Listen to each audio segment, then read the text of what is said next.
আরেকজন সাংবাদিক, লেখক এবং আমার এবং শশীদির দুজনেরই বিধানসভার দীর্ঘদিনের, গত 5 বছরের আমাদের সহকর্মী, বিজেপির বরিষ্ঠ নেতা, দার্জিলিং কেন্দ্রের বিধায়ক, কার্শিয়াং কেন্দ্রের বিধায়ক, দার্জিলিং লোকসভা কেন্দ্রের,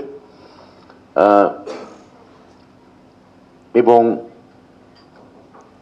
পদত্যাগী বিধায়ক, কিন্তু সমস্ত অর্থে বিজেপির সঙ্গে সম্পর্ক ছেদ করে, কেন ছেদ করেছেন না করেছেন, এটা বিষ্ণুপ্রসাদ শর্মা, লেখক, সাংবাদিক এবং ভদ্রলোক। পাহাড়ে কেউ কেউ আমরা দেখতে পাচ্ছি নিজে থেকেই বলছেন যে আমি পাহাড়ের গুন্ডা।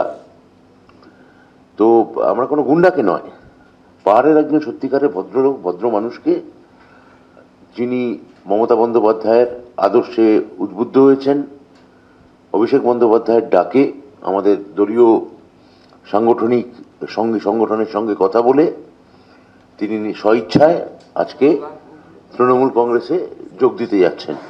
এখন সেই যোগদান পর্ব হবে। আপনারা বিষ্ণুপ্রসাদ শর্মাকে, তাকে আমরা আমাদের দলে আনুষ্ঠানিকভাবে আমরা তাকে বরণ করব, স্বাগত জানাবো, অনেক উষ্ণ অভিনন্দন জানাবো, এবং তৃণমূল পরিবারের তিনি একজন সদস্য হচ্ছেন আজ থেকে। তাকে আমাদের অনেক শ্রদ্ধা, অনেক ভালোবাসা।